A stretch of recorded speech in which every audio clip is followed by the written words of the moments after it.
información y por la información está en Facebook. En Twitter, Twitter nos gusta a los periodistas, nos gusta les gusta cierto segmento, pero en realidad donde está el tráfico es aquí. Es la red social más dominante del mundo y bueno, la otra parte del tráfico está en Google.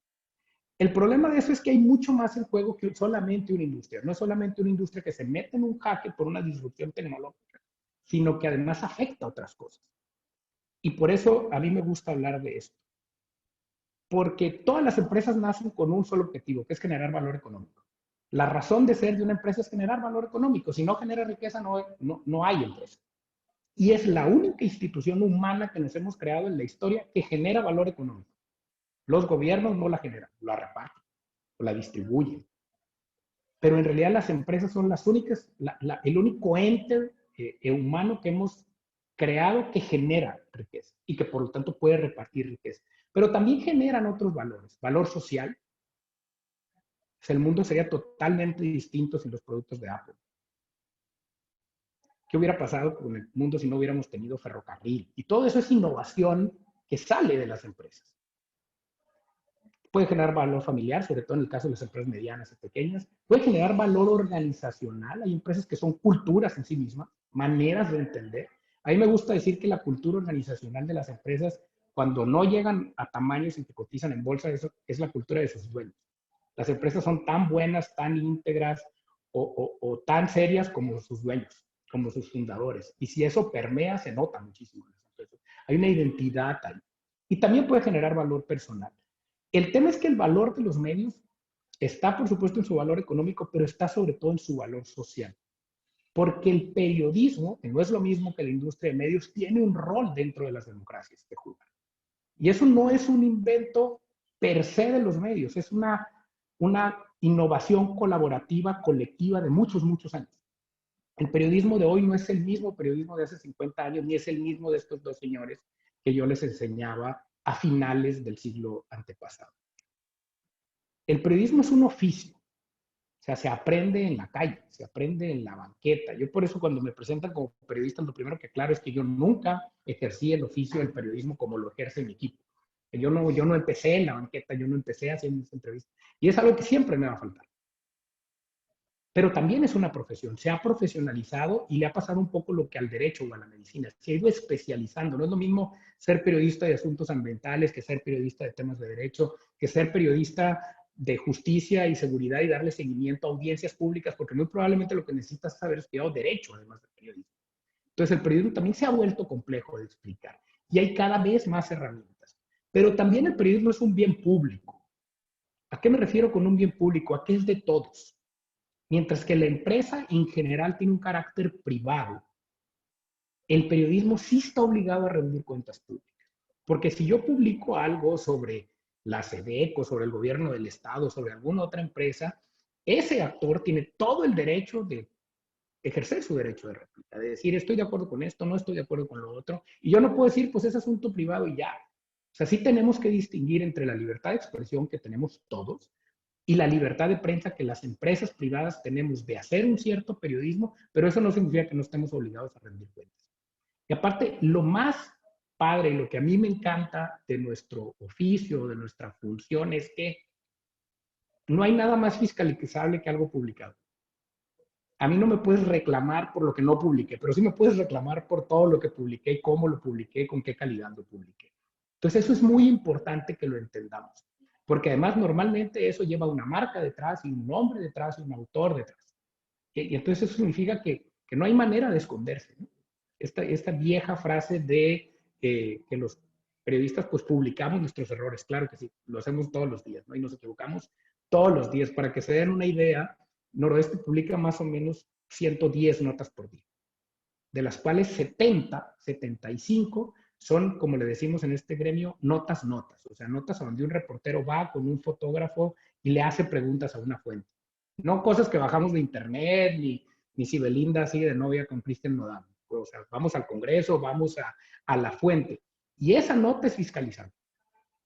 Y esa nota es completamente exigible desde el punto de vista de las fuentes. Y esa nota además es verificable en los hechos. Entonces, por eso es importante que el periodismo haga esta chamba. Y la última, que es la más importante, es que el periodismo se volvió una institución de la democracia. ¿A qué me refiero con que es una institución de la democracia? A esta cita de este canadiense que me encanta, que dice que en realidad las autoridades políticas, el ejecutivo, pues, debe de estar siempre sometido al escrutinio del Congreso o la Asamblea Legislativa. La cita es de alguien, es de un canadiense, entonces está pensada en un sistema medio parlamentario. Los tribunales, o sea, el Poder Judicial. La nota de esta semana ha sido pues, que nuestro presidente trae un round enorme con un juez que vía un amparo le tumbó una ley eléctrica. Y hoy dijo que mejor iba a cambiar la Constitución. Para eso está el Poder Judicial, para dirimir esos conflictos. Y luego agrega Michael Ignatieff y unos medios de comunicación libres. O sea, los medios de comunicación somos una institución informal de la democracia. Estamos ahí para mediar entre esas cosas, para informar, para templar ese diálogo. Y lo podemos hacer bien o mal, pero para eso estamos ahí y también está la sociedad civil. La sociedad civil y los medios de comunicación son las dos maneras más legítimas de acercarse a la política sin estar dentro de la política, de acercarse al poder sin estar dentro del poder.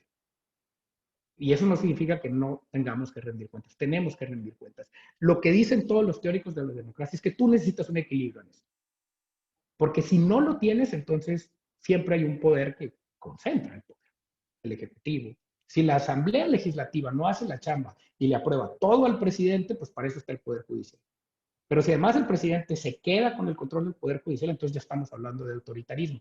Ahí deben entrar los medios de comunicación y la sociedad civil. Y México, desafortunadamente, no tiene una muy buena historia en esto. Básicamente porque México tiene muy probablemente uno de los porcentajes de electoría más bajos del mundo de prensa.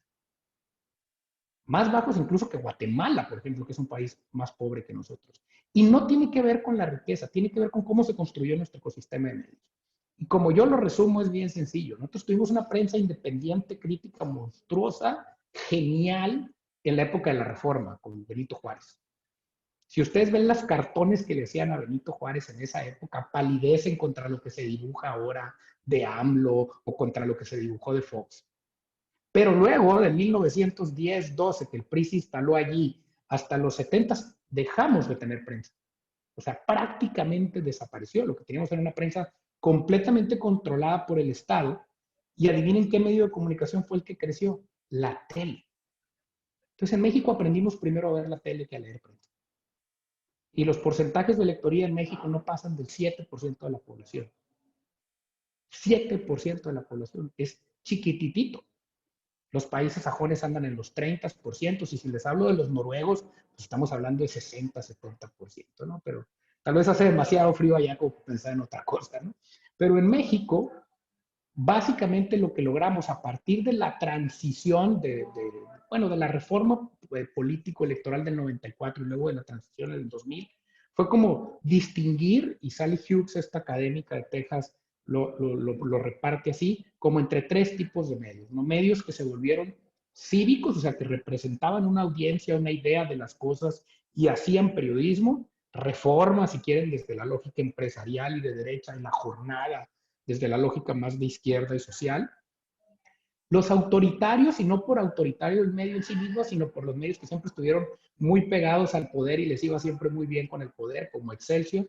Y luego los que en algunos momentos jugaron un rol y en algún momento otros, pero que sí lograron construir una masa crítica relevante como el Universal, ¿no?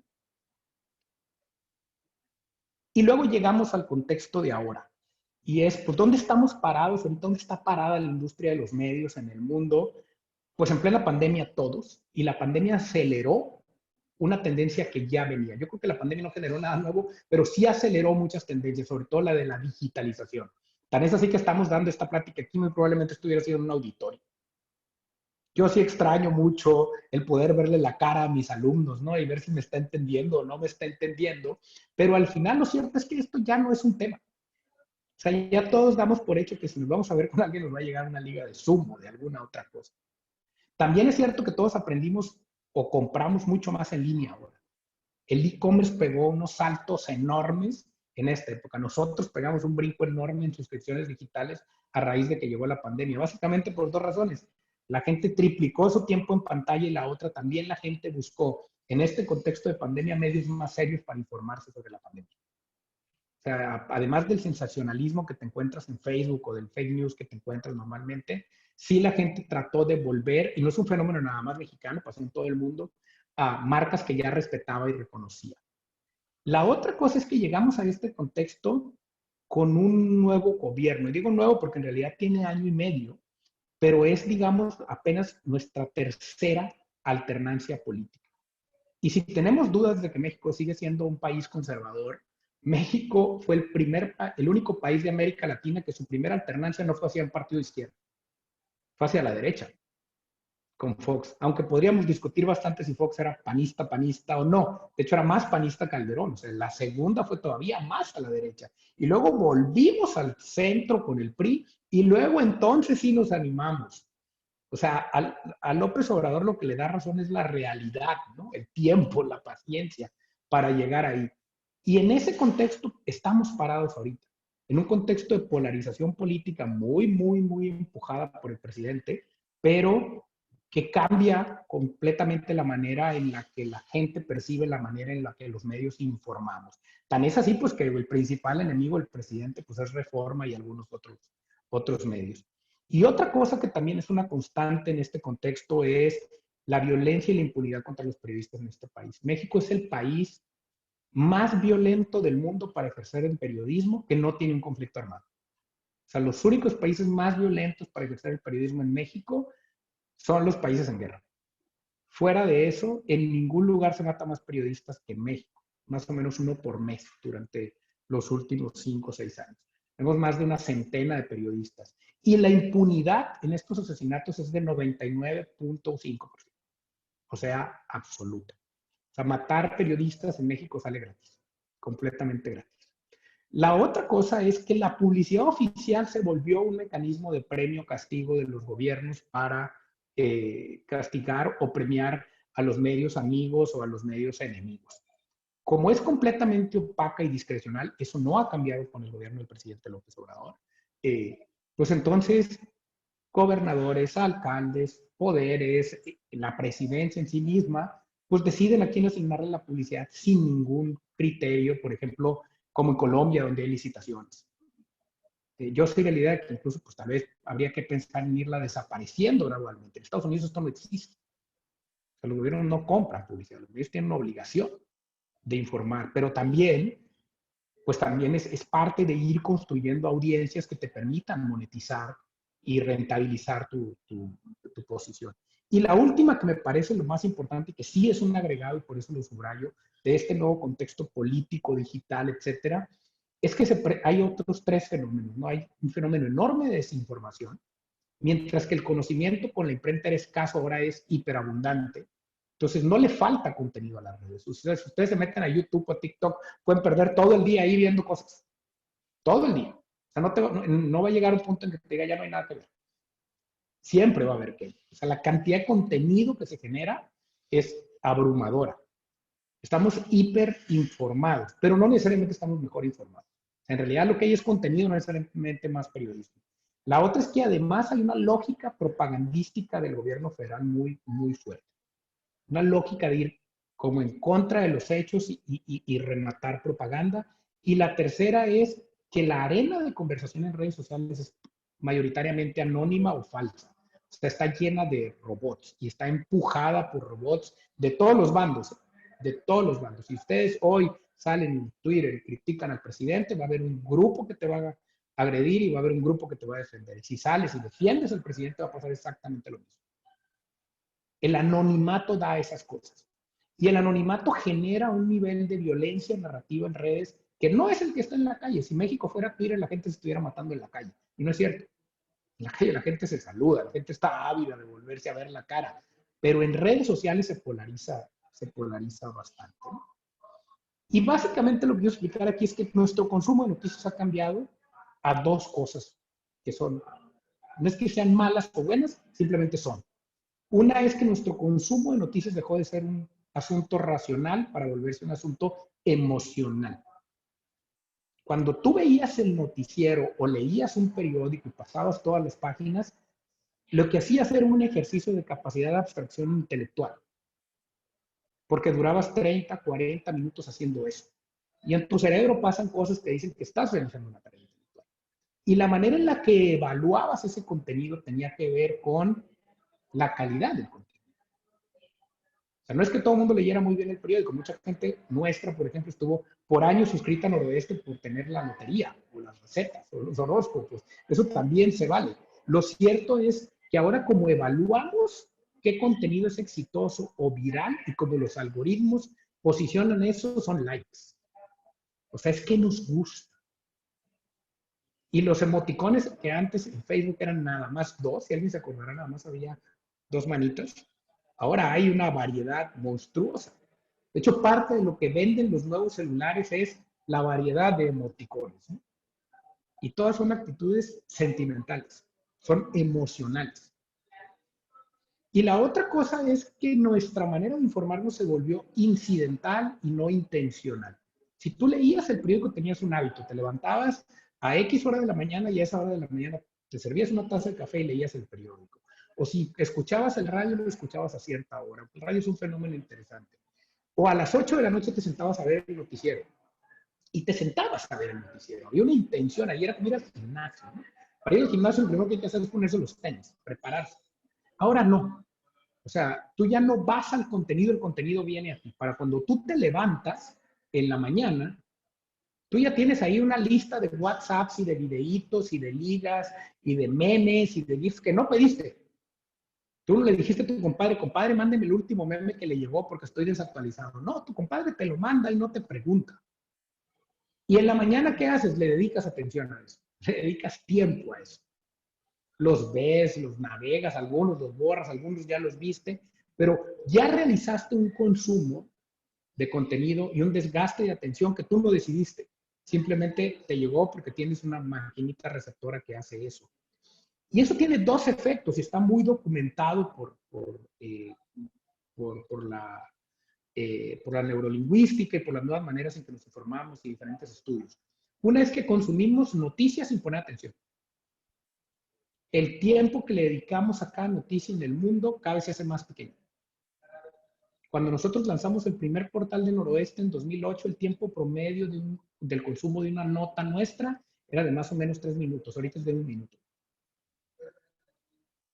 Y cada vez le dedicamos menos tiempo. Los videos que vemos en Facebook cada vez los vemos más cortos o nos salimos antes porque no tenemos capacidad de concentrarnos.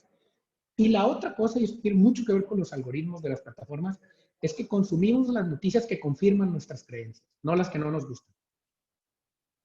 Si yo soy pro AMLO, muy probablemente Facebook me va a recomendar amigos, páginas y contenidos que sean pro AMLO.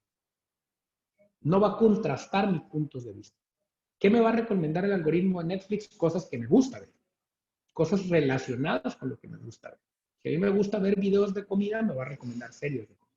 Si yo veo Chef Table, me va a recomendar las crónicas del taco, porque así asocia el algoritmo. El problema de eso es que no hay manera de contrastar puntos de vista. Y esa es una chamba del periodismo. La chamba de una página de editoriales como la nuestra es que de un lado tengas columnistas que son más de izquierda y del otro lado tengas otros más de derecha. Allí mismo.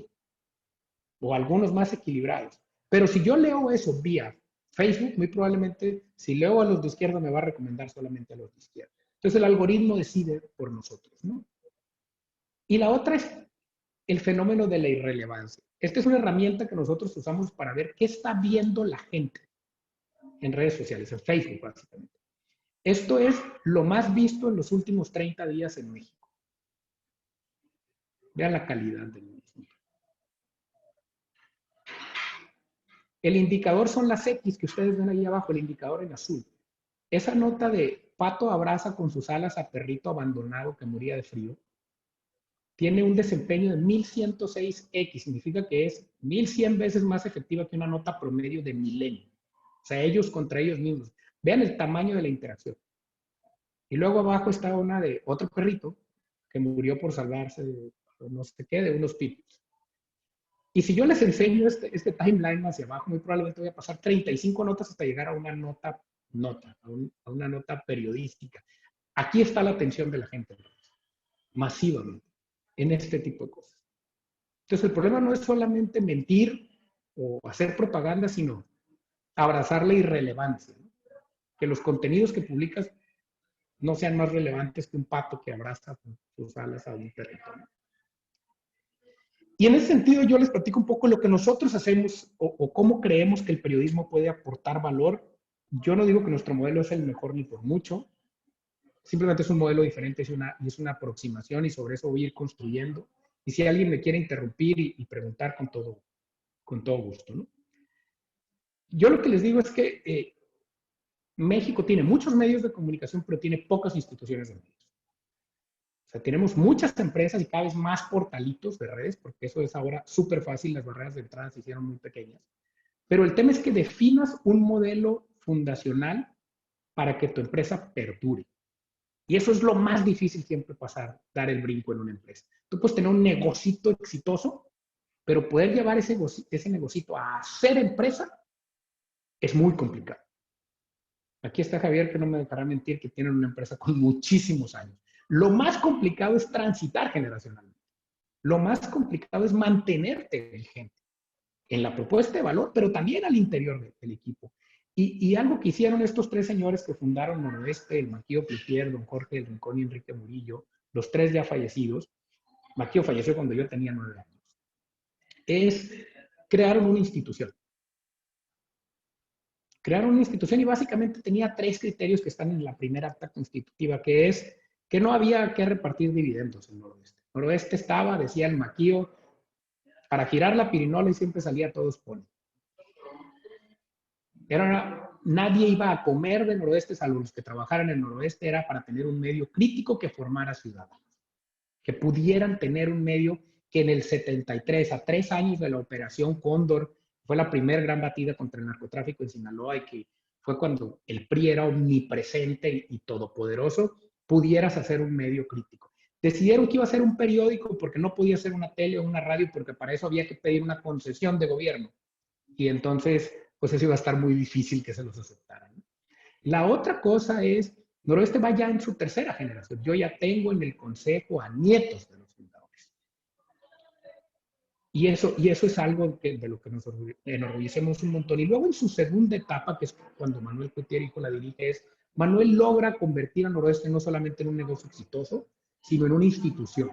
Diseña al interior de la empresa mecanismos organizacionales que permitieron construir una institución, que fuera más allá de su consejo, crea un gobierno corporativo, donde la gente que estuviéramos trabajando adentro tomáramos decisiones. Digo, yo estaba y por mucho todavía en Noroeste, pero lo importante era construir una institución. Y la misión de Noroeste sigue siendo la misma. No es informar per se. La misión de Noroeste es hacer periodismo para formar ciudadanía. La misión de Noroeste tiene estos estándares. Lo primero es que tiene una visión formativa, no solamente informativa. Y esto cambia muchas cosas, ¿eh? Porque si decides que solamente vamos a formar, entonces no es informar todo cuando sea ni como sea. Y esto es un aprendizaje constante. Y ahorita voy a dar algunos casos.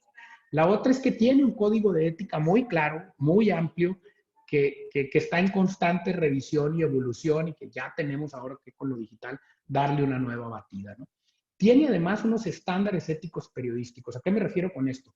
Que no solamente es periodístico el criterio para decidir qué es relevante para nosotros o qué publicar y qué no y cómo, sino que también hay unos límites éticos.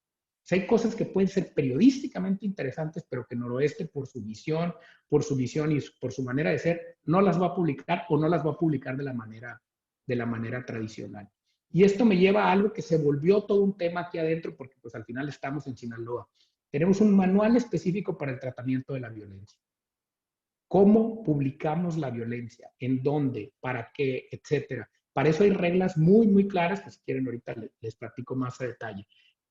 Otra cosa es, hemos desarrollado por mucho tiempo protocolos institucionales de seguridad porque tristemente nos ha pasado casi de todo. O sea, nos ha pasado de todo, hemos aprendido de todo, desde el hacking es una nueva modalidad, pero hemos vivido desde secuestros de nuestros periodistas, agresiones a nuestras instalaciones, etcétera, etcétera, y eso nos ha obligado a desarrollar un cierto aprendizaje. También tenemos unos valores muy claros de qué queremos promover y qué no, y la otra es que sí tenemos una lógica al interior de la organización de que es una empresa para perdurar, de que la batalla Noroeste no es de corto plazo, no es ganar dinero hoy, sino que la riqueza que la empresa genera de valor social, de valor organizacional y de valor económico, sea para perdurar, o sea, para que Noroeste dure, como decimos nosotros acá adentro, ¿no?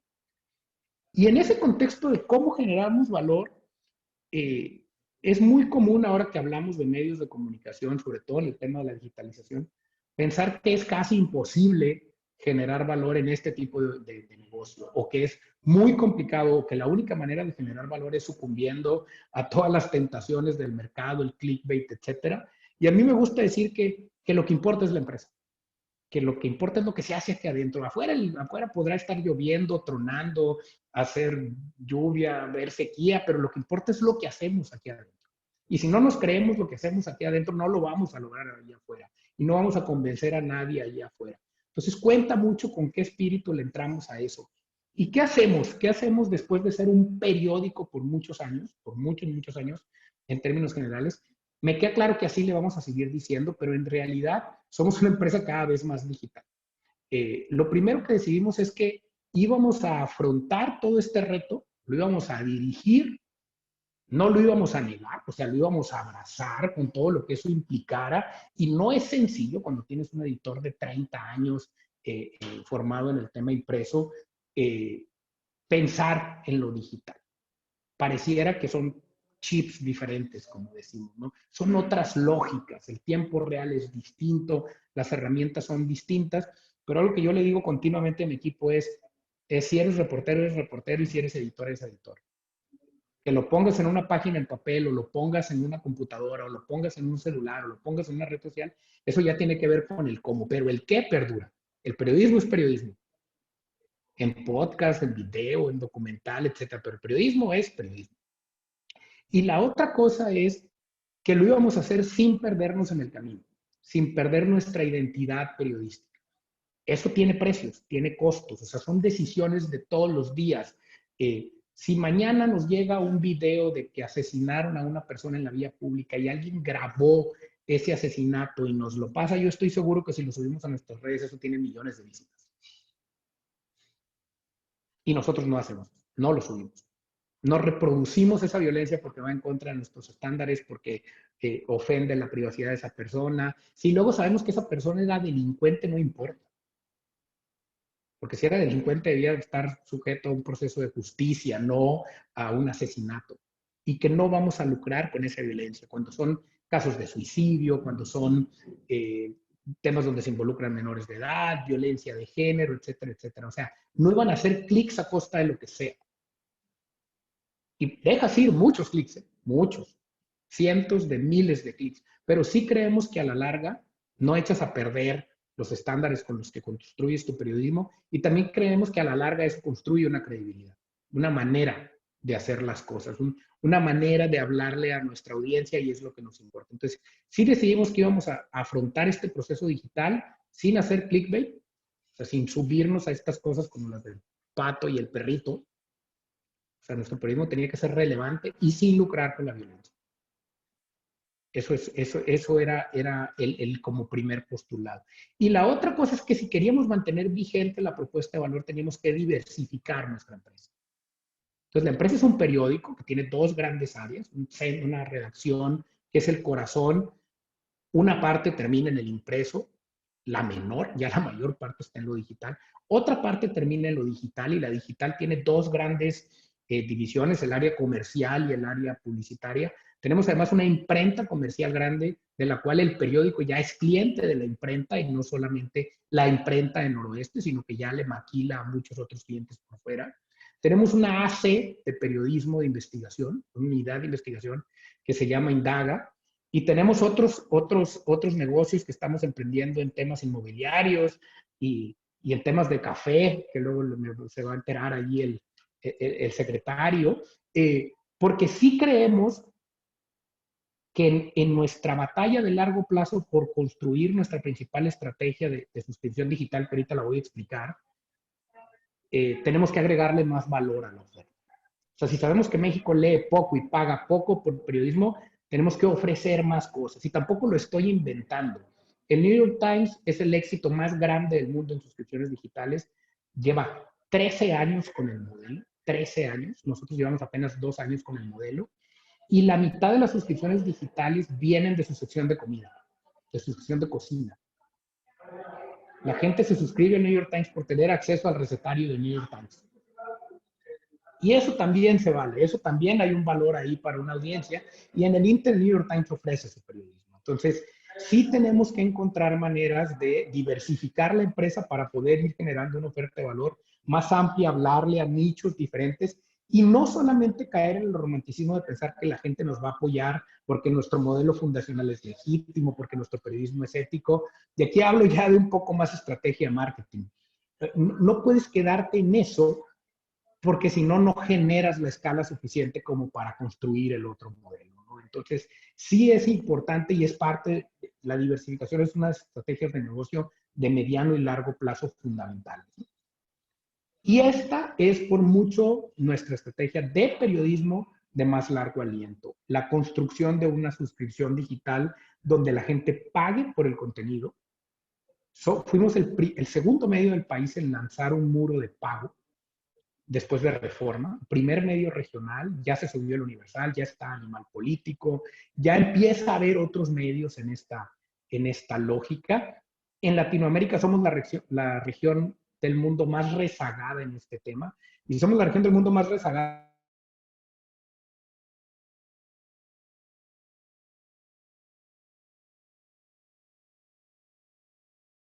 es una carrera de 100 metros, es un maratón que hay que correr con paciencia, persistencia y mucho, mucho aprendizaje, ¿no? En el Inter, pues no hay que morirse en el intento, eso es muy importante. ¿Y por qué nosotros nos subimos a este modelo? Yo me acuerdo que hace 2 años que lo lanzamos, recibimos muchas críticas, principalmente el gremio periodístico local diciendo, pues ahí sí, se cree en el New York Times, ¿no? Nadie les va a pagar nunca por una suscripción. En 2 años llevamos 5,500 operaciones de suscripción digital, de las cuales un tercio son periodistas y académicos y comunicadores. Y eso significa que nos necesitan para hacer su chamba. Y a mí eso me da mucho gusto porque significa que algo estamos haciendo bien allí. No deja de crecer y eso nos da mucho gusto. Necesitamos que crezca más rápido, eso sí es un hecho. Tenemos que acelerar esa velocidad.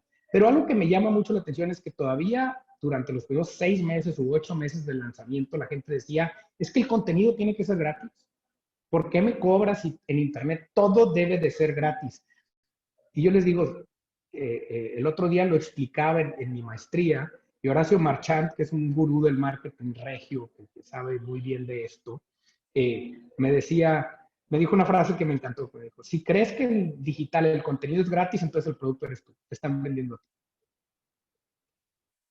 O sea, te están vendiendo a ti como base de datos. O sea, si crees que lo que te llega en Facebook es gratis, alguien está pagando porque Facebook te enseña eso a ti. Entonces, ¿cuál es nuestra apuesta? Que el algoritmo no decida por los lectores, que la gente decida qué lee. Y por eso nosotros creemos que periodismo de calidad, el de a de veras, el que implica ir a reportear una nota, hacer las preguntas y lidiar con las consecuencias de esa nota, ¿va a ser de pago o no va a ser? O sea, contenido gratis vas a seguir encontrando toda la vida, pero periodismo, no. Y por eso vas a tener que pagar. Claro, va a alcanzar, ese es el reto de cada medio de comunicación. Muy probablemente necesitemos más escala, tal vez sí, pero en realidad quien gana en este modelo es el lector. Y yo lo explico de manera muy sencilla. Una suscripción de papel de Noroeste vale 3,000 pesos, de los cuales 2,000 pesos son tinta, papel, gasolina. Una suscripción digital de Noroeste vale 1,000 pesos, con un montón de beneficios adicionales, con multimedia, etcétera, etcétera. ¿Por qué? Pues porque le quito tinta, papel y gasolina. Entonces, si yo no tengo ese costo, no se lo puedo trasladar al lector. Pues en realidad quien gana es el usuario. Hoy todos tenemos 4 o 5 apps de streaming, más o menos por el mismo precio que pagábamos un servicio de cable en tu casa.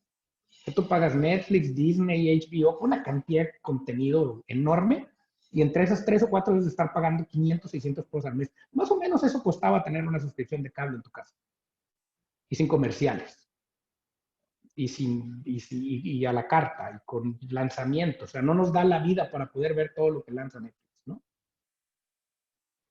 Y Indaga, nuestra unidad de investigación, es fundamental para generar valor ahí. El periodismo de investigación no lo puedes hacer diario, lo puedes hacer 1 o 2 veces al año. porque el periodismo de investigación es como las recetas de especialidad, están listas cuando están listas. Tú puedes cronometrar cómo haces un hot dog, no puedes cronometrar cómo haces un pavo, porque depende del tamaño del pavo y cómo y la receta, etcétera. Entonces sí tiene que haber una apuesta de largo aliento, pero es lo que construye marca y es lo que muy probablemente la gente recuerda de ti en términos de publicación y de investigación, etcétera. Y aquí están algunas de las investigaciones que hemos publicado allí, muchas de ustedes las conocieron. ¿Qué intentamos hacer allí? Pues hacer periodismo de investigación, servir de contrapeso, echarle luz a temas donde normalmente alguien no quiere que eches luz. Estas normalmente nos generan muchas broncas, ¿no? Estas normalmente nos cuestan alguna cosa, pero sí es una de las razones por las que la gente identifica a Noroeste cuando hacemos estudios de mercado, ¿no? Y básicamente, destacar que nuestra apuesta siempre es local.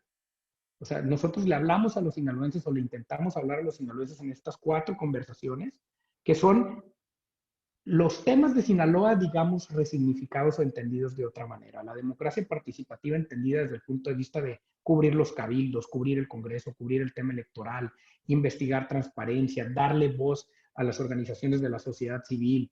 Innovación e emprendimiento desde esta lógica, estar aquí hablando con ustedes, estar explicando qué hacemos. Tenemos una plataforma que se llama Home Negocios, eventos como traer a Steve Wozniak a Culiacán hace unos años, a Randy Zuckerberg, o sea, ser parte de esa conversación. Ser parte de esa conversación. Yo doy clase en 9º semestre del TEC de Monterrey y doy 5 clases nada más porque pues no me da la vida, ¿no? Entonces voy de invitado un mes con Ernesto Díez Martínez, que es un gran amigo mío, crítico de cine y tal. Entonces siempre que llego a darles la clase, de unos años para acá, me pasa lo mismo siempre en la primera clase, ¿no? Cuando ya llego y empiezo a platicar con ellos, aunque ahora es por Zoom, normalmente se tardaban media hora en alguien levantar la mano y que alguno de mis alumnos me dijera, profe, usted es al que le dieron un balazo. Pues porque te googlearon antes. Después de que hicimos on-off con Steve Wozniak, me encantó que por primera vez levanta la mano uno y me dijo, oiga, usted fue el que trajo al de Apple, ¿verdad? Ese es el posicionamiento que queremos. Eso es lo que tenemos que hacer, o sea, que nuestra chamba hable más de nosotros que nosotros. Eso es lo importante. Y eso me lleva a la tercera, que es, en Noroeste somos los guías de turistas de todos los corresponsales internacionales del New York Times, del Washington Post, que vienen a hacer el narcotour y que quieren ir a ver a Malverde, que quieren ir a ver a no sé qué.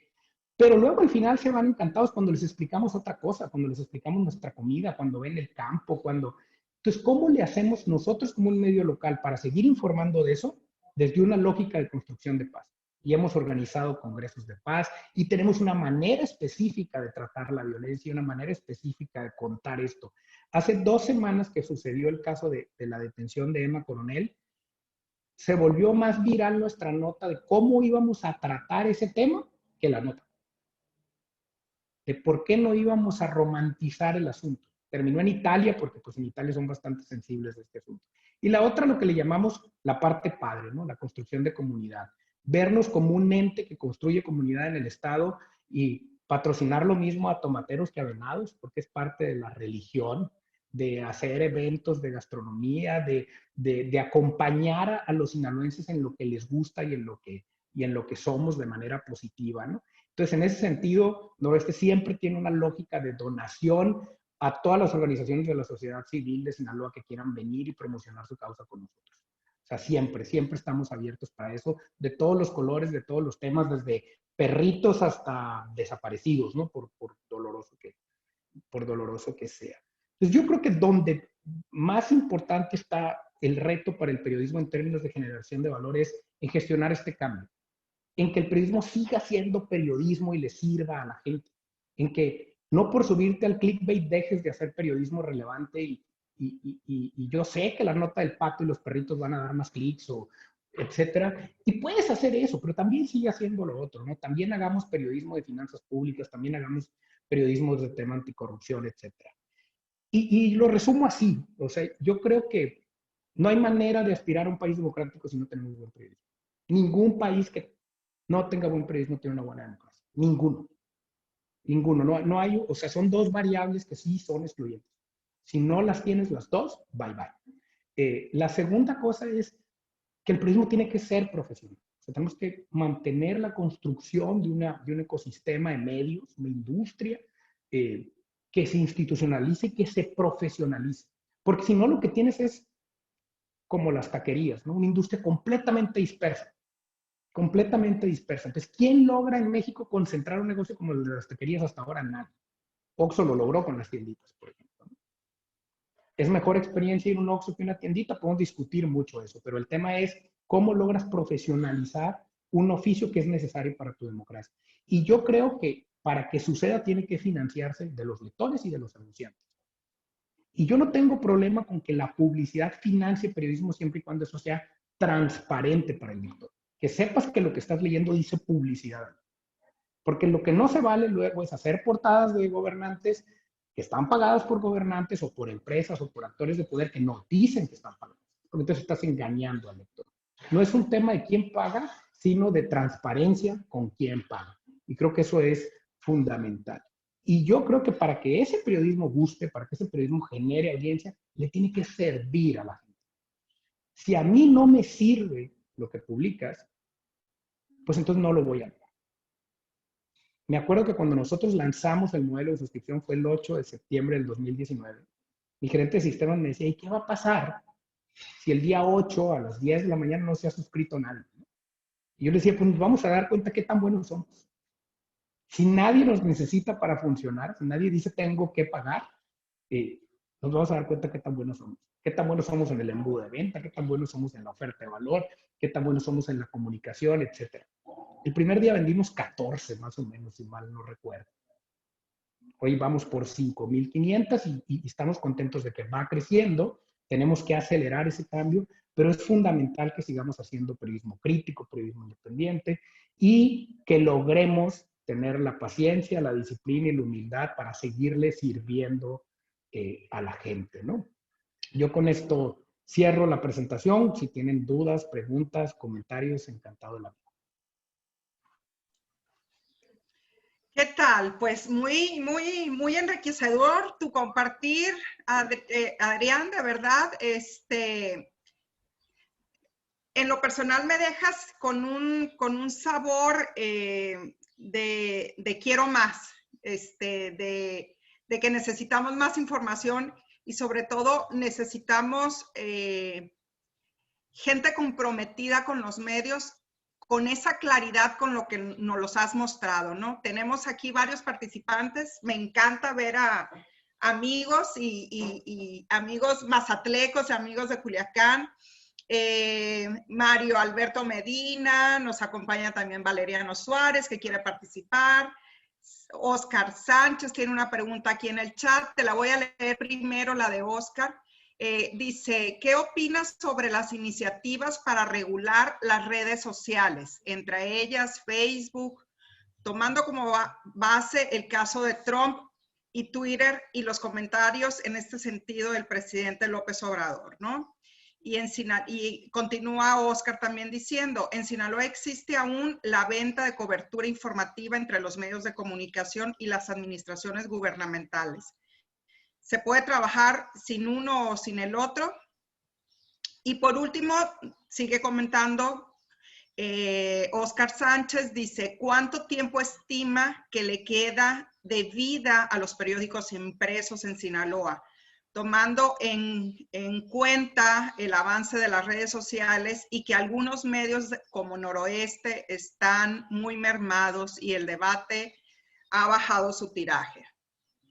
Tenemos tres preguntitas por ahí, Adrián, no sé. Bueno, le entro. Primero, ¿qué opino de las iniciativas? Yo creo que la razón que le dio la estabilidad a la industria editorial en el mundo fue cuando por primera vez logramos poder tener un paquete de más o menos consensado a nivel mundial de copyright, de derechos de autor. Y en términos digitales eso todavía está muy lejos en el mundo. O sea, no hay una sola legislación compartida. Nunca lo va a haber transnacional, porque no puede haberla, pero no hay, digamos, como bases comunes como para decir esto sí, esto no en términos de redes sociales. Básicamente porque pues el asalto de las plataformas fue muy abrumador. Y por el otro lado, ha sido muy complicado para los medios entender cómo subirse. O sea, de pronto aparecieron actores allí muy ágiles, técnicamente mucho más capaces, y tenías una industria que era gigante, lenta, etcétera, etcétera. Pero luego ni los gobiernos estábamos listos, ¿no? Y hay un poder enorme ahí social. Yo creo dos cosas. Yo creo que, decían Granados Chapa que la prensa debía regularse con la prensa. Yo creo que el Internet se tiene que regular con el Internet. O sea, no creo que tenga que haber una libertad absoluta, un libertinaje, porque sí creo que le tendrás que ir poniendo límites. Doy un ejemplo muy concreto ahorita que estamos en temas electorales. Si yo mañana publico una pauta publicitaria de un candidato, a mí el INE me fiscaliza de inmediato, va a venir y me va a decir cuánto cobraste, va a fiscalizar al candidato, etcétera. Pero si ese candidato decide crear un perfil falso en Facebook, subirlo a Facebook y meterle lana a eso, no va a pasar absolutamente nada. El INE no lo va a fiscalizar, no vas a dar con él, puedes crear la cuenta con un perfil falso. Pero yo creo que sí hay huecos ahí que hay que llenar en términos político-democráticos, o sea, porque eso es lo que precisamente ahorita posibilita toda esta guerra sucia en redes, ¿no? La otra cosa es, yo sí creo que ni Facebook, ni Google, ni ninguna plataforma son santos. O sea, son empresas, no son el aire ni el agua, pues no son parte del ecosistema, son empresas. Entonces, ¿qué quiero decir con esto? Que en la medida en que estas empresas se encuentren competencia, negociación o tensión en con qué condiciones construyen su mercado, esa es la medida también en la que los medios podrán ir dando espacios. Y doy dos ejemplos. En Argentina, todos los medios de comunicación se pusieron de acuerdo, los grandotes, el Clarín, La Nación, para salir con un muro de pago. Entonces, eso obligó a renegociar con las plataformas cómo iba a suceder eso. Y le dieron una superelección al mercado. En Brasil, O Globo decidió bajarse de Google.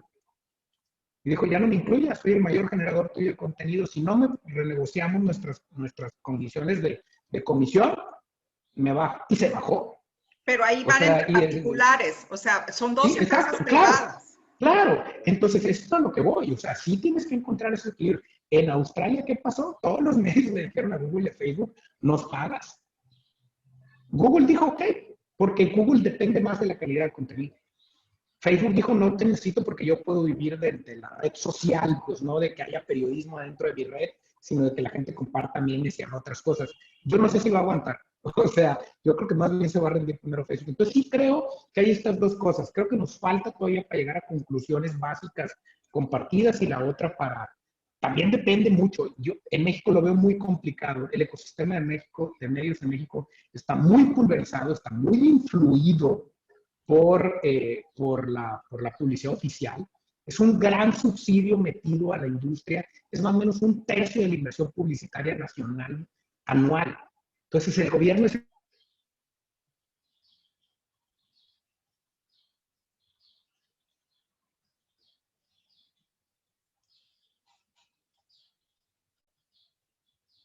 el principal cliente. Entonces, se concentra mucho. Voy a la siguiente pregunta. ¿Cuánto le quedan a los medios impresos? El gurú de este asunto dijo que en el 2024 se moría el papel. Digamos en términos generales. Yo creo que el papel no se va a morir cuando se muere el último lector de papel, morir antes, porque obviamente va a dejar de ser rentable. Pero si tú miras el estado financiero del New York Times, el New York Times podría dejar de imprimir el papel y ganar más dinero ahora que sin papel que con papel. ¿Por qué lo sigue imprimiendo? Y yo creo que porque todavía hay mucha influencia política ahí. O sea, lo que todavía genera un peso político monstruoso es la portada del diario. Claro. Se nota que es portada del New York Times. Yo nunca me he peleado con un político porque publique en web. Siempre me he peleado por lo que salió en la portada. ¿Me explico? Entonces, ¿significa que eso va a ser rentable el negocio? No. Yo creo que lo que hay que tener claro es la transición. Y tienes que llegar ahí listo. O sea, yo sí una lección aprendí cuando lancé el muro de pago, que me acuerdo que me entrevistaron 2, 3 medios especializados y me dijeron, ¿cuál ha sido tu principal lección ahora que llevas 3 meses que lo lanzaste? Y digo que me tardé. O sea, debí haberlo lanzado mucho antes, porque es eso, es un maratón y lo tienes que empezar a correr ya. Entonces tienes que ir aprendiendo y tienes que ir generando esa cultura. 2 años después de lanzado el muro, ya nadie me cuestiona que cobre. Más bien me cuestionan cuánto cobro, por qué, si vale la pena o no, pero ya nadie está cuestionando el qué.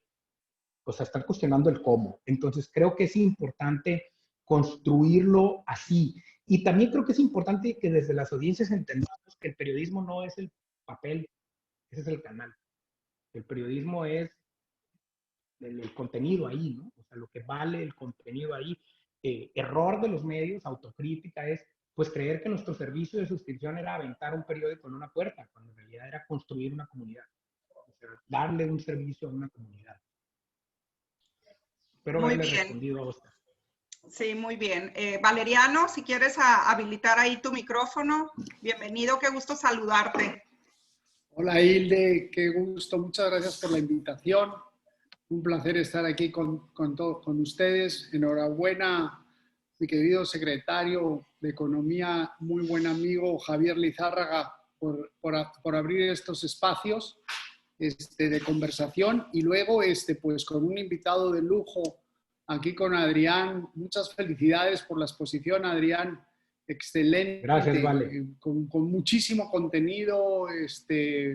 Como comparto lo que dice Hilde, que nos daba para un rato más, porque la verdad se me pasó volando. Muy interesante, ¿eh? Felicidades y enhorabuena a Noroeste, a esa trayectoria, a esas 3 generaciones que comentaste, que qué difícil es, bien lo señalabas tú y le hacías el comentario a Javier, trascender, que una empresa pueda trascender de esa manera. Creo que es muy importante tener muy claros esos objetivos que tienen ustedes, su código de ética, etcétera, etcétera. Se ha hecho una gran labor. Creo que los sinaloenses nos sentimos muy orgullosos de tener instituciones como esta y luego al frente, en la dirección, un joven como tú, ¿no? Tan talentoso y con tanta capacidad y valiente. Entonces, pues es un lujazo para todos nosotros. Bueno, yo realmente, Adrián, pues creo que a lo mejor me salgo un poco del contexto, pero no quiero dejar de pasar la oportunidad en este foro y teniéndote a ti de ponente, de compartirte pues mi preocupación, ¿no? Mi muy alta preocupación de la situación que estamos viviendo. Sí en México, desde luego, porque pues es nuestro país, pero en el contexto internacional, con este fenómeno del populismo y la tendencia a los gobiernos autoritarios. Básicamente, creo que muchos nos planteamos que el ejercicio democrático que se va a llevar a cabo el próximo año con las elecciones en nuestro país, pues va a ser un parteaguas para México. Un parteaguas de si somos capaces de que se preserve la democracia, el equilibrio de poderes, el diálogo, las diferencias que son lo que enriquecen la conversación, pero y evitar el autoritarismo, o si por el contrario, pues pasaría precisamente México a ser un país con la tendencia que está llevando a que sea el país de las decisiones de un solo hombre y de acercarnos más a otros países que tomaron ese camino con consecuencias devastadoras para la población, para la sociedad, para la economía, para todo. ¿Qué perspectiva ves tú? ¿Qué elección crees que vamos a vivir? ¿Y qué piensas que puede pasar? ¿Te decantas porque seamos capaces los mexicanos de hacer preservar la democracia y el equilibrio, o que desgraciadamente la corriente populista nos volverá a arrastrar hacia ese escenario que no queremos vivir?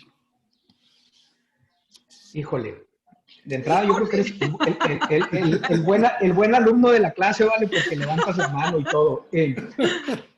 Muy bien, Valeriano, va Adrián. Se va a poner bueno el debate aquí. Una bola de cristal, pero creo que hay cosas que de pronto damos por sentado en estas categorías de análisis que en realidad no son, ¿no? Que los hechos dicen cosas. Primero, entender que va a ser una elección histórica, va a ser la elección más grande de la historia, o sea, donde va a haber más puestos de poder en juego, y que yo no sé si en México realmente tengamos un movimiento populista, como le decías tú. Creo que tenemos un líder de ciertas ideas muy decantado y muy claro, pero no sé si detrás lo que hay es un movimiento, sino más bien una grey que sigue a este líder, ¿no? Ayer o antier yo publicaba un tweet de una encuesta de Reforma que me pareció muy esclarecedora del momento político, porque pareciera que hay como una disonancia entre la realidad y la realidad, ¿cómo la medimos en términos concretos? No con lo que nos dicen nuestros compadres o los memes, sino con indicadores, ¿no? ¿Cómo va el PIB? ¿Cómo va el empleo? ¿Cómo va la violencia? O sea, el tablero del control del país, si esto fuera un avión, pues dice que el avión no va a velocidad crucero sin ningún problema, dice que va bastante complicado, ¿no? Dice que la inversión está en su peor nivel desde 2014, dice que hemos perdido 2 millones de empleos efectivos, dice que los muertos son 100 por día, que la impunidad es del 99%, dice que la recuperación ya se estancó post pandemia. Dice que somos uno de los más lentos para vacunar. Dice además, algo que es una de las cosas más preocupantes para mí, que México es 10 puntos porcentuales más pobre ahorita que antes de la pandemia. O sea, y eso es un montón de gente en condiciones de pobreza, ¿no?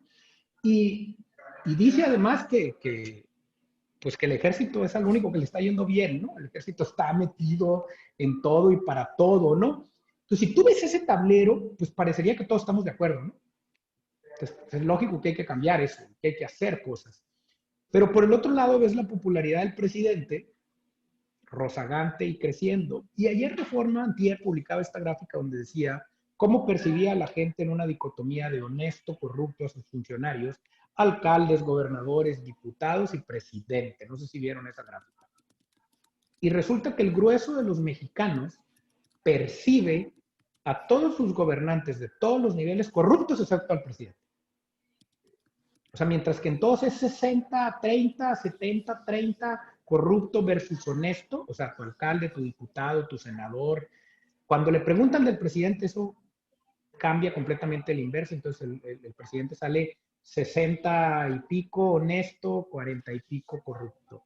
Y creo que se explica en buena parte por qué la gente no está viendo el tablero de control o no está levantando las alertas por ciertos indicadores y está confiando en lo que el presidente dice todos los días de que vamos muy bien, ¿no? Que eso me refería con la propaganda de todos los días. La mañanera se volvió, en lugar de volverse un ejercicio de transparencia y de rendición de cuentas y escrutinio periodístico, devino más en propaganda que en lo otro, ¿no? Básicamente porque el periodismo serio no quiere ir ahí y porque hay mecanismos de control muy claros, ¿no? Y luego, ¿cómo exponencias eso? Entonces, ¿a qué voy con todo esto? Creo que el presidente perdía 10 puntos en esta gráfica de 2020 a 2021. No va a perder otros 10 de aquí a junio, pues. Entonces, creo que todavía en esta elección el nombre del presidente y la popularidad del presidente va a permear y lamento ser pesimista, pero todo indica que va a mantener su cuota de poder. No sé si la va a crecer, pero al menos la va a mantener, porque también creo ya que va a haber diferencias regionales. Cuando tú ya ves encuestas de intencionalidad de voto por regiones, pues resulta que el presidente sí sigue muy fuerte en el centro y en el sureste, pero en el norte ya está más parejo. O sea, hay sectores donde ya no las trae todas como las traía. Hay que recordar que el presidente no había podido ganar en las elecciones anteriores porque nunca había ganado el norte. Y en la elección pasada ganó todo. Pero por el otro lado, también creo que es importante pues que la oposición tampoco ha logrado articular ningún discurso, ninguna narrativa, ni refrescarse lo suficiente de manera auténtica como para pensar en ser opción o alternativa versus esto en lo que estamos. Yo creo que la gente le sigue dando el voto de confianza al presidente también porque, o sea, una buena parte de la responsabilidad es de la oposición que no ha sido capaz de articular nada. A mí me costaba mucho trabajo al principio reconocer la tentación autoritaria que todo el mundo le achaca al presidente, sobre todo de cierto discurso de derecha, pues, porque creo que es un político más pragmático que eso. Yo no veo al presidente queriéndose quedar 10 años más o 15 años más, pero sí debo reconocer que en el último año, en los últimos 6 meses, hay dos señales que me preocupan mucho de en qué pudieran convertirse. Uno es el militarismo de este gobierno. O sea, el ejército está metido ya en esferas de la sociedad civil donde no debería de estar y donde además no solamente tiene acceso a poder, acceso a territorio, sino acceso a dinero. O sea, que el presidente nos diga que uno de los principales proyectos de su gobierno, las ganancias que generen, las que sean, van a terminar en la Sedena, creo que es preocupante.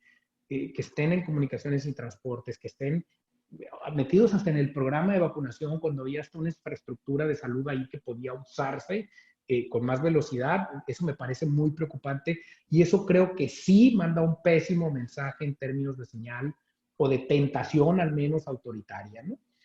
Porque ¿cómo vas a regresar ese poder al área civilista? O sea, si de por sí la Guardia Nacional es un claro proyecto militarizado de seguridad nacional que va contracorriente de todas las buenas prácticas en términos de seguridad de ciudadana en el mundo. Somos los únicos de este tamaño de país que somos con un proyecto así de seguridad nacional. Y la otra cosa es esta narrativa permanente, pendenciera para minar la credibilidad de organismos autónomos y ahora ya a nivel de política pública en términos de presupuesto. O sea, no, así como no podemos pensar en una democracia sin periodismo, no podemos pensar en ese periodismo profesional sin un instituto de acceso a la información, sin un poder judicial que dirima los amparos. O sea, ¿de qué nos vamos a agarrar los ciudadanos si eso se reduce al mínimo o desaparece ante un abuso de poder? O sea, ¿de qué nos va a servir tener la figura del amparo si al final el Poder Judicial no tiene la capacidad de oponerse? ¿De qué nos va a servir a los periodistas que nos nieguen una solicitud de información a una dependencia de gobierno si no está el INAI ahí para dirimir ese asunto y poder conseguirla? Si de por sí no es nada fácil, siempre hay que litigarlo y 2 veces y 3 veces y volverlo a pedir. Entonces, estas dos cosas sí me parecen muy preocupantes. O sea, sí son ya no dichos, sino hechos muy concretos de minar Estado de Derecho y minar construcción democrática. Y no me preocupa tanto por lo que pueda pasar con el presidente en el 2024, sino con el que siga del presidente, ¿no? Porque dejarás la mesa lista de muchas maneras y porque además cada vez es más claro que la Guardia Nacional no está sirviendo como una alternativa de pacificación del país. O sea, los homicidios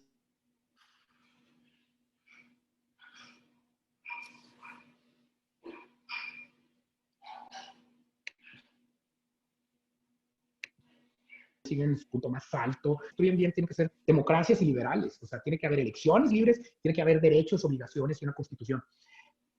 Pareciera que al presidente le gusta la democracia de una manera muy particular, o sea, como él entiende el pueblo, pero no le gusta la parte de los derechos, ¿no? A pesar de que su discurso continuamente es en contra de los conservadores, en realidad no parece estar muy convencido de una democracia liberal en términos de instituciones transversales, de eso, ¿no? No tengo una bola de cristal, pero creo que hay 3 cosas que sí van a pasar en la elección. Vamos a seguir en pandemia, no hay manera de que para la pandemia hayamos vacunado al grueso de la población, entonces significa que no sabemos si la gente va a salir a votar o no. Entonces podríamos tener una elección con muchísimo abstencionismo. Entonces eso significa que tal vez más bien lo que va a permear es qué partidos logran tener estructura para movilizar a su gente y sacar a su gente. Entonces yo sí creo que va a ser una elección que se dirima mucho por las estructuras, por las capacidades. O sea, no veo el tsunami de 2018. Segundo, pues con todo y todo no va a estar en la boleta y hay que recordar que Morena es el presidente, ¿no? En términos de top of mind, de marketing. Y la tercera, yo sí creo que para junio hay otras cosas que se van a descomponer más, ¿no? O sea, yo sí creo que para junio la pandemia nos va a traer, no oficiales, pero reales, 400,000 muertos más o menos. No veo que los indicadores económicos vayan a mejorar, sobre todo porque si no mejora el de inversión, no hay manera de que mejoren los otros. O sea, si no, y la inversión no solamente está estancada, está volviendo a caer. No hay confianza. Y esto, presidente, yo creo que eso sí ya es un hecho.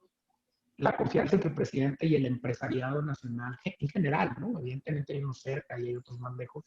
Es algo que ya se perdió. O sea, yo sí oigo en la conversación empresarial me voy a esperar a 2024 para ver si invierto o le apuesto o tal, porque ahorita no hay condiciones, ¿no?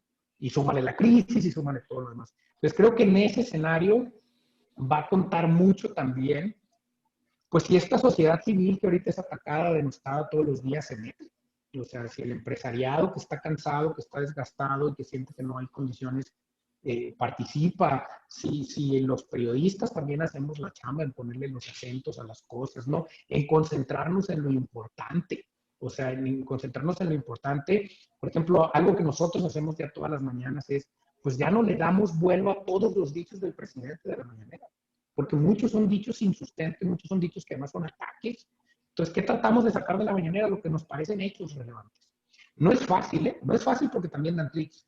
Y no es fácil porque también estás fuera de la conversación, pero no puedes replicar todos los dichos porque él lo ejerce desde una simetría de poder enorme, ¿no? Entonces, sí creo que ahí también los medios tenemos una responsabilidad, ¿no?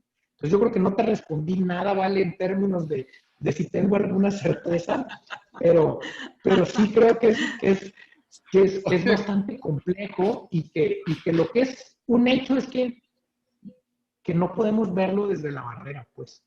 O sea, Muy buen lo que nos punto. toca, pues hay que meterse. O sea, y hay que fijar postura.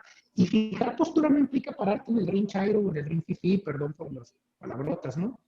Pues a veces hay que Pero son pararse los en el medio términos del que ring. usan. Esos son Sí, los términos, Adrián.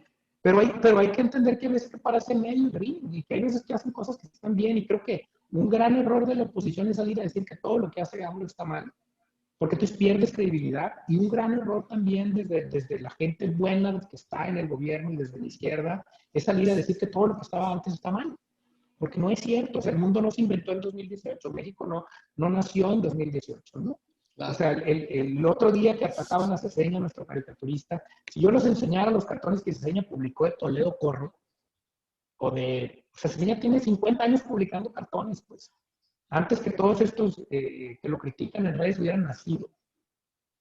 Y cuando la crítica costaba otras cosas, no que te denostaran en Facebook. O sea, entonces, pues no, nuestra democracia se viene construyendo desde hace muchos años. Y también es algo que hay que explicarle a nuestros jóvenes. Tener una credencial para votar como la que tenemos ahora y sentir que podemos votar con cierta confianza no es una graciosa concesión de nuestra vida. Costó mucho tener esa credencial, costó mucho tener ese INE. Para que te digan, no quiero votar porque qué hueva. O sea, hay que estar conscientes de que hay que participar ahí, ¿no? Porque también eso es lo que le abre la puerta al populismo, ¿no? Que les demos el espacio. Y que los jóvenes no vivieron las grandes crisis que las generaciones como las nuestras hemos vivido. Los estudios dicen eso. Lo mismo un noruego que un gringo, que un mexicano, te dice que no está contento con su democracia. Y mira que son democracias diferentes, ¿no? O sea, no, porque el nivel de vida es totalmente diferente. No, claro, pero y la educación es totalmente diferente. Pero pareciera, lo dice muy bien este académico de Harvard, que damos por sentado que lo mucho o poco que construimos a nivel mundial de democracia liberal y de democracia de derechos es algo que se va a quedar ahí para siempre, ¿no, señor? Las democracias tienen reversa. Y hay que defenderlas. Exacto, es nuestra obligación. Ahí está Venezuela, ¿no? Para que vean que sí tienen reversa. Venezuela fue la primera democracia de América Latina. Y no han podido zafarse. Y fíjate, tenemos una buena lección y ejemplo de nuestros vecinos del norte en las últimas elecciones, ¿no? Sí, claro. Sí, claro. O sea, se puede. Pero también un buen ejemplo de dos cosas fundamentales. O sea, el boost de suscripciones del New York Times se llama, dentro del New York Times, The Trump Bust. O sea, los gringos empezaron a suscribir, así le dicen ellos. O sea, me ha tocado estar en pláticas con ellos. Ellos le dicen así porque los gringos se empezaron a suscribir al New York Times con más velocidad cuando Trump ganó, porque dijeron vamos a necesitar un medio fuerte de frente a este canijo. Las donaciones a ProPublica, que es otro centro de investigación periodística muy exitoso en Estados Unidos, se triplicaron o se cuadruplicaron. ¿Qué nos está faltando en México? ¿Qué nos está faltando en México? O sea, independientemente de una... Independientemente exacto, o sea, lo que yo creo es que no podemos esperar que se arregle solo, pues. O sea, sí tenemos responsabilidad y esa responsabilidad es también no caer en el lugar común o en la tentación facilona de la polarización, pues, porque si te instalas en la cena con tus amigos a decir que Morena y López Obrador son lo peor del mundo con unos y luego con los otros a decir pues que Claudio X y no sé qué, ya sabes, los otros enemigos del otro lado, pues no, entonces sí, no hay ningún puente, porque otra vez estamos, nomás queremos reafirmar nuestras creencias, ¿no? A mí lo que me impacta mucho, por ejemplo, es una crítica común que viene desde el morenismo ahora a nuestro medio, es que somos prianistas. Y yo les digo, Noroeste criticó 32 años seguidos al PRI, y luego cuando el PAN llegó, uno de los errores del PAN fue creer que a ellos no lo iban a criticar porque nos había fundado Maquío, ¿no? O sea, y luego Lo pues siento, pregúntale a los panistas mazatlecos que nos abominaban aquí, ¿no? Y pues ahora le toca a Morena porque, como les decía, lo que cambió fue el compadre, ¿no? Los que se sentaron en el poder son ahora ellos. Y ellos que fueron líderes sociales, ellos que fueron líderes ciudadanos y que los cubrimos mucho como líderes ciudadanos, ¿no? Pero pues ahora los cubrimos como alcaldes, como diputados, etcétera. Y eso es complicado y siempre es una posición complicada porque pues porque no es agradable, pues, pero es el rol y es lo que nos toca. Asumo que se tiene la madurez para entender que te bajas de la silla y te bajas de la silla y se acabó la cosa, ¿no? Pero por eso es importante la memoria colectiva, o sea, por eso es importante recordarle a la gente de dónde venimos, ¿no? Pues porque si no, no lo vamos a tener claro, pero recordárselo con hechos, ¿no? Entonces, y eso no puede ser una actitud pasiva, o sea, yo sí creo que nos toca, cada quien desde luego que nos toca, pues, pero fijar postura, o sea, si no fijas postura, pues entonces alguien la va a fijar por ti. O sea, y sobre todo, Adrián, en el ánimo de ver hacia el futuro qué es lo que nos espera, ¿no? Entre uno y otro bando. Entonces, ahí yo creo que tanto empresas, empresarios, gobiernos, y cada uno haciendo lo que les toca, pues es construir el país que realmente necesitamos para las nuevas generaciones. La responsabilidad ahorita es nuestra, porque ahorita nos toca a nosotros estar en esta jugada. Sin embargo, ¿qué es lo que va a pasar en los siguientes 10, 15 años? O sea, hacia dónde queremos ir y hacia dónde queremos transitar como un Estado demócrata, como un Estado libre, como un Estado con pleno respeto de nuestros derechos, como un Estado con una libertad de expresión pura, donde puedas ejercer y decir en redes sociales y en cualquier medio, pues lo que está sucediendo y no ser la parte clasista de un lado o del otro, sino que esto es lo que necesita Sinaloa en los próximos años y qué es lo que queremos como ciudadanos que nos toca vivir, ¿no?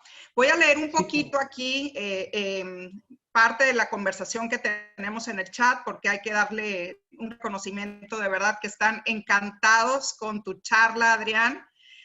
Arturo Michel dice, indaga, cuando hacen alguna investigación se les paga a las fuentes si éstas lo piden, y en caso de que una fuente tenga información delicada, ¿les ofrecen algún sistema de protección? Esa es una de las preguntas. Luego, Oscar Sánchez continúa y dice, eres lo que consumes. ¿Qué producto están vendiendo los medios en general? Adriana Rojo te manda una felicitación. Felicidades, Adrián, súper clara tu presentación. Y dice que es testigo, soy testigo del apoyo a promover participación ciudadana y darle espacio a líderes sociales y temas de tanta relevancia como la innovación y el emprendimiento. Arturo Michel te felicita y te dice muchas felicidades, Adrián, excelente plática, un fuerte abrazo. Lilian Hernández, súper interesante la exposición. Oscar Sánchez continúa con el periodismo, el mejor oficio del mundo. Felicidades, Adrián. Adriana Rojo reconoce la pregunta de Valeriano. Y ya para finalizar, Lilian Hernández pregunta, ¿de qué manera crees que se puede sensibilizar a los jóvenes que no están interesados en todos estos temas políticos? Y por último, Adriana Rojo pregunta, ¿cómo fortalecer al tercer sector con la habilidad y el esfuerzo que se hace con grandes liderazgos? Y eso puede ayudar a generar un buen contrapeso y sobre todo impulsar el emprendimiento y la innovación social para buscar soluciones relevantes, ¿no? Entonces tienes ahí una buena conversación, Adrián, si te quieres enfocar en el tema y agradecer a todos la increíble participación. incluyendo a nuestro secretario que dice, estimado Adrián, excelente, felicidades, me tengo que salir, muchas gracias a todos. Bueno, se despide el secretario. Gracias, secretario, por haber estado aquí. Adrián, continuamos contigo, unos minutitos más. Sobre lo de Indaga, una es, nosotros no cobramos por las investigaciones que hacemos en Indaga. Indaga es nuestro periodismo más lento, ¿no? Ahí es, cómo funciona adentro es, los periodistas proponen, hacen un pitch, digamos, de su idea. A veces puede ser tan informal como que se les ocurre y llegan emocionados a mi oficina a proponer, o a veces es más dirigido, pues, con una lluvia de ideas o cosas así. Y lo que sucede es, cuando el periodista logra tener, nosotros llamamos pre-reporteo, ¿no? Una primera etapa de, no nada más, tengo una idea, sino algo más o menos armado, un proyecto más o menos bosquejado. En este rollo, esto es una industria creativa, entonces no somos precisamente estructurados, no tanto como quisiéramos, ¿no? A mí, yo de pronto me acuerdo que soy ingeniero, insisto en bajar eso a papel y a pasos y a cosas más concretas, pero al final he ido aprendiendo que esto es así.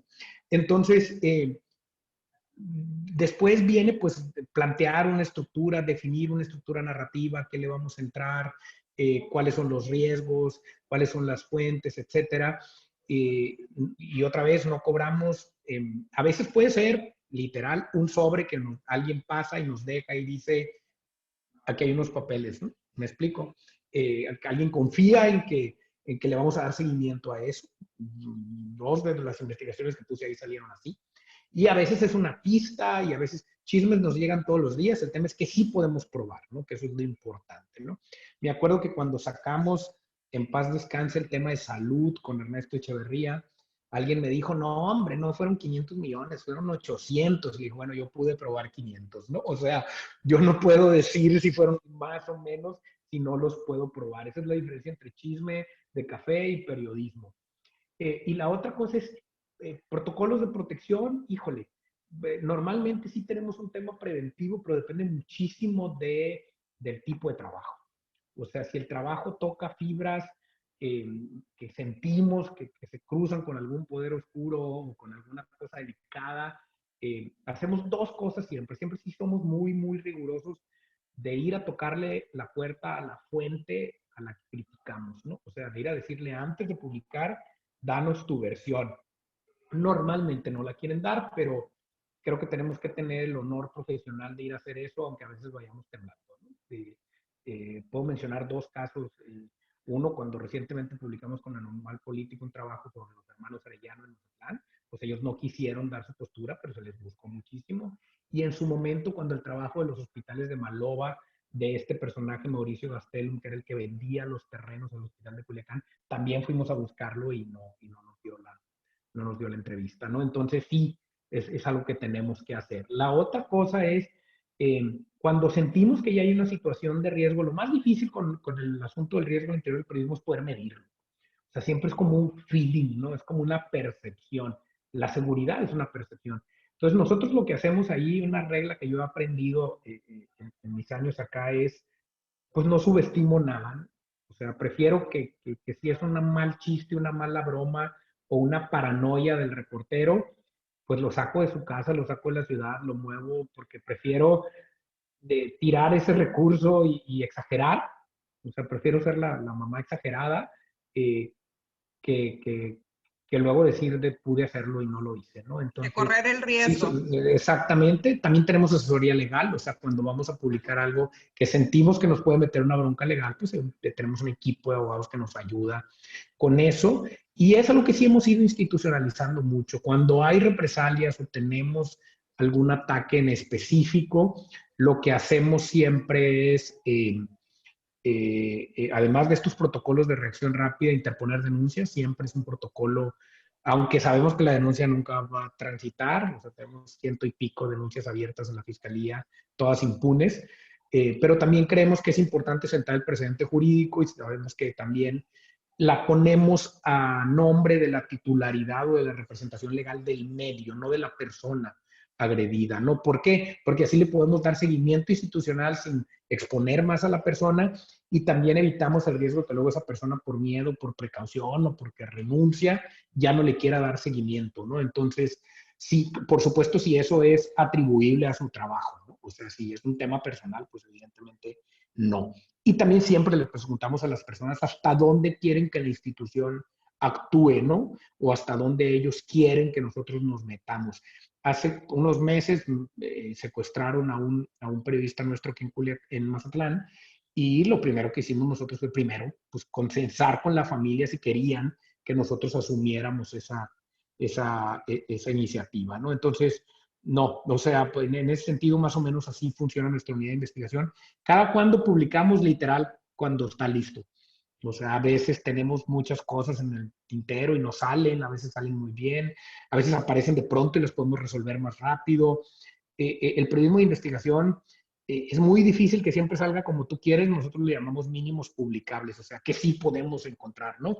O si eso alcanza para publicarse. Hay veces que no, o hay veces que buscamos una cosita y llamamos algo más grande, ¿no? Entonces, eso puede ser así híjole, perdón, pero de difuso, ¿no?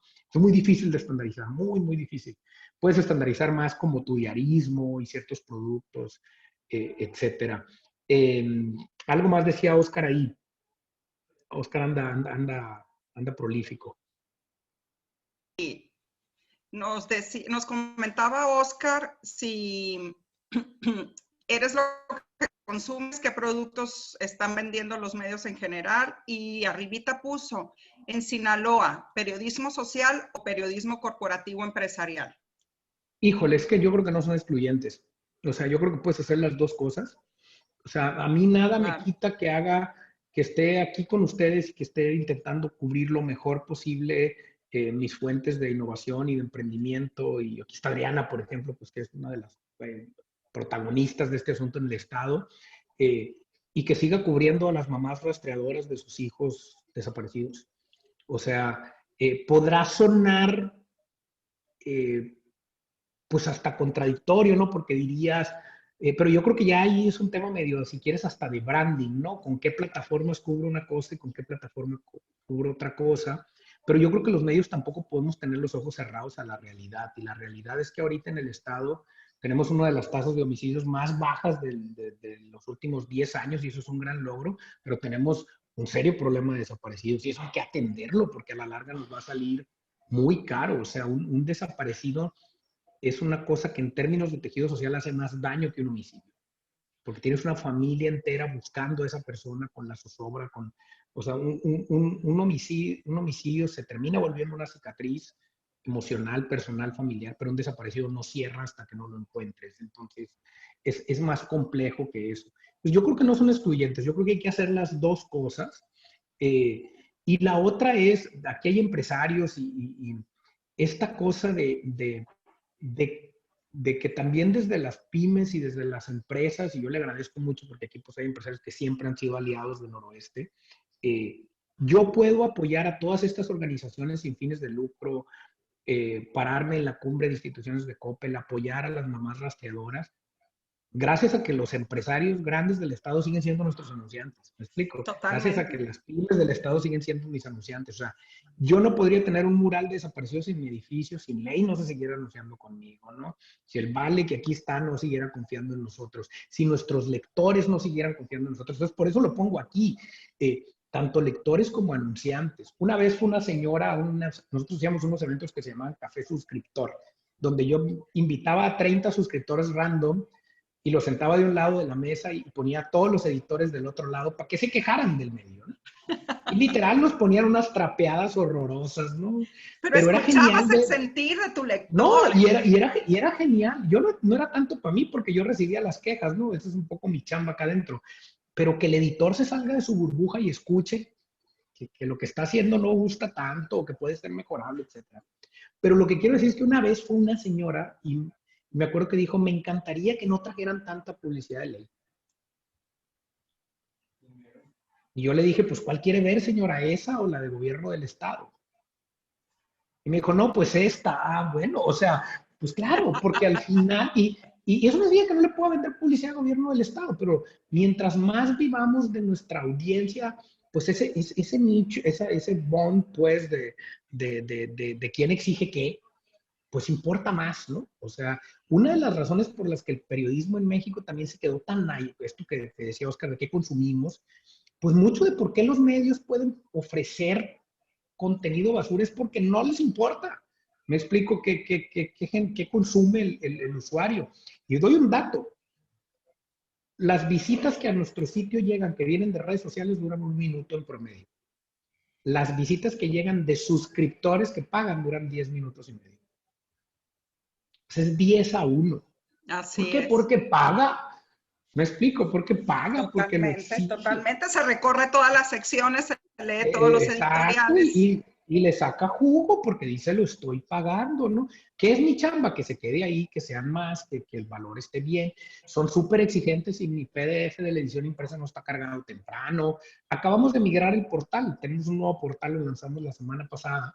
Ni siquiera le hemos hecho campaña porque estamos en la etapa beta. Y pues tuvo unas broncas ahí con el muro de pago en los primeros días, hubo gente que no pudo accesar rápido, etcétera. Pues no te cuento las quejas en la mañana, ¿no? Porque pues no me van a permitir que falle una vez. O sea, tú intenta meterte a HBO el día del lanzamiento de Game of Thrones y que no lo puedas ver, pues vas a estar muy Oh, es un enojado, ¿no? caos. Entonces es igual acá. Creo que es eso, pues eso me refiero con dónde está el valor, pues. Y si ese valor le sirve a la gente y le sirve en términos tan mundanos como ver el marcador del fútbol, ver la edición impresa o leer una super investigación, pues ese valor ya es más subjetivo y lo define cada quien, pero tiene que haber una oferta mínima, ¿no? Entonces, yo coincido con Oscar, o sea, creo que también durante mucho tiempo nuestros medios, en general, pues, yo sí creo que habemos excepciones, le dimos la espalda a nuestras audiencias porque teníamos un solo cliente, pues. ¿Me explico? Noroeste históricamente ha funcionado distinto. Noroeste hasta el año pasado, históricamente menos del 7% de nuestras ventas venían de publicidad oficial. O sea, menos del 10% de nuestras ventas siempre han estado, o sea, nunca ha pasado de eso, ¿no? En su momento, recuerdo cuando Reforma se lanzó en la Ciudad de México, la idea era que no pasara del 15, ¿no? Una cosa así. Pues porque si tienes márgenes chicos, pues no quieres tener ahí tu margen, ¿no? Entonces, ¿cuál es mi apuesta? Que en 5 años logremos tener los primeros 30,000 suscriptores digitales. Con eso Genial. Noroeste puede mantener la calidad de su periodismo y sin comprometer su línea editorial. Y en el Inter, pues nos van a ver inventando un montón de cosas porque hay que llegar ahí. ¿Me explico? Sí, hay que O sea, jugarle. hay que llegar. Exactamente. Entonces, va a haber sorpresas este año. Traemos 2 proyectos muy padres, una productora de cine y una cosa ahí más cercana al café, que espero que nos funcionen este año. Pero es la manera en la que le vamos a agregar valor a la oferta y creemos que puede ayudarnos también a que la suscripción digital, que es nuestra principal apuesta, tenga éxito, ¿no? Eso es lo importante. Y no hay que perder de vista que Noroeste también es una empresa de medios, pero necesita pues ganar dinero y pagar la nómina, porque Exactamente. también hay nómina. Cada vez que alguien viene conmigo y me dice y me pide que le regale una plana para un desplegado, para un posicionamiento, para una causa, me causa mucha gracia, digo, siempre hemos tenido esa disposición, que el argumento común es que Noroeste está para apoyar. Sí, les digo, Noroeste está para apoyar, pero ¿y quién me apoya? ¿Y quién apoya a Noroeste, no? ¿Y Y quién para eso apoya a los estamos. reporteros? ¿Y quién apoya a la Exactamente. administración? ¿Quién Y, apoya y, al Seguro y la Social? otra es, pues, reconocer el trabajo, ¿no? Reconocer el trabajo de cada quien y el trabajo que nuestros reporteros hacen jugándosela y metiéndose. No es fácil ser periodista en Sinaloa, ¿no? No es nada fácil en ninguna parte del mundo, pero en Sinaloa tiene sus asegúnes, ¿no? Entonces hay que reconocer eso. O sea, hay que reconocer lo que eso implica, ¿no? Entonces, y reconocerlo implica darle su justo valor en términos monetarios. Nosotros hemos tenido momentos muy buenos y momentos muy difíciles, ¿no? Yo le agradezco muchísimo a la gente que sigue acá con nosotros porque no, sí es una vocación, pues sí es algo que te tiene que gustar hacer, ¿no? O sea, yo recuerdo en 2014 que yo la pasé muy mal en esta chamba porque fue un año bien complicado para nosotros. Muchos de mis amigos llegaban a decirme, pues salte de ahí, porque ¿qué tienes que hacer ahí? Le digo, es que tú crees que yo estoy aquí a fuerzas, y no estoy aquí a fuerzas, o sea, estoy aquí porque me encanta lo que hago, ¿no? Entonces, Totalmente. y si no te gusta esto, o sea, si no lo quieres, hoy en la mañana teníamos una plática con Ojo Público de Perú, un medio padrísimo de allá, Y si es que si esto no te encanta, pues entonces no te dediques a esto. Así de sencillo. Entonces yo creo que aplica para todo, pues. O sea, aplica para lo que te dediques, ¿no? Entonces, yo por ese lado muy agradecido. O sea, sí creo que si bien estamos en un punto de quiebre,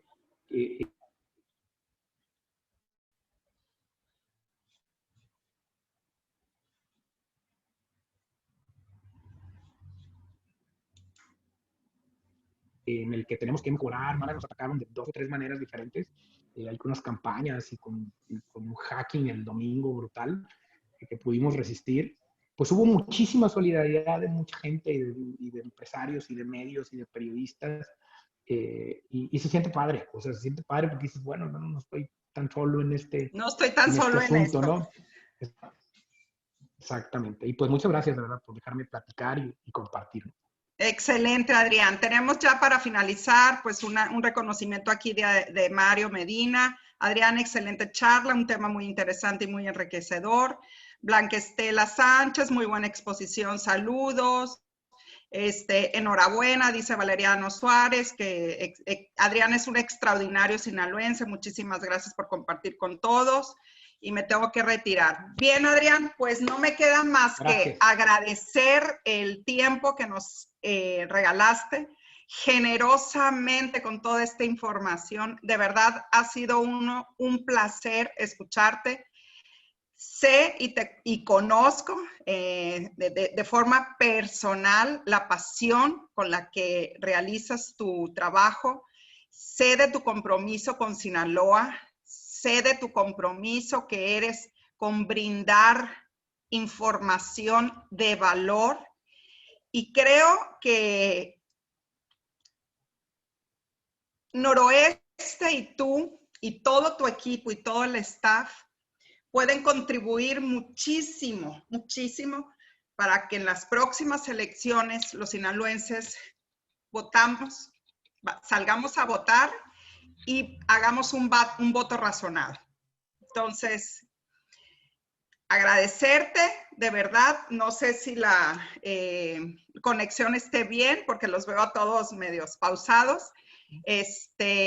Reconocerte, agradecerte la generosidad de tu tiempo, agradecer a todos los que nos acompañaron y no me queda más que invitarlos al siguiente webinar. Todos los días, en la mañana y en la tarde, tenemos una gran cartelera de webinars que están hechos para ustedes, para que sigamos cuidándonos desde casa y podamos seguir enriqueciendo nuestro conocimiento. Adrián, si te quieres despedir. Pues, mil gracias a todos, de verdad, un gusto poder compartir. Ahí están mis redes, si alguien necesita algo con toda confianza, aunque soy la persona más fácil de localizar del mundo, ahí en el periódico y en mi nombre y mi directorio, ¿no? Entonces, y en Twitter te pueden contactar inmediatamente también. También. Entonces, dice mi esposo que es más fácil que le conteste por Twitter que por WhatsApp. Totalmente. ¿No? Pero, eres un activo, eres muy activo en Twitter y me gusta. Entonces, me gusta de verdad, gracias y gracias por sus comentarios tan generosos. Y pues vamos a hacer lo que nos toca. Traemos algunas campañas de promoción de voto que vamos a hacer ahí en alianza con sociedad civil. Sí creemos que es importante invitar a la gente a votar, que al menos vayan. Ya decidan lo que quieran, pero que vayan a votar. Totalmente. Y que sea un voto razonado y un voto real, ¿verdad? Así es. Pues muchas gracias. Muy bien. Un fuerte abrazo para todos. Hay que seguirse cuidando. Mario, Oscar, a todo el equipo de la dirección de MIPYMES. Muchísimas gracias, Arturo, Lorena, Adriana Rojo. Un fuerte abrazo. Gracias. Gracias. Bye. Hasta luego. Muchas gracias. Chao. Hasta luego. Bye.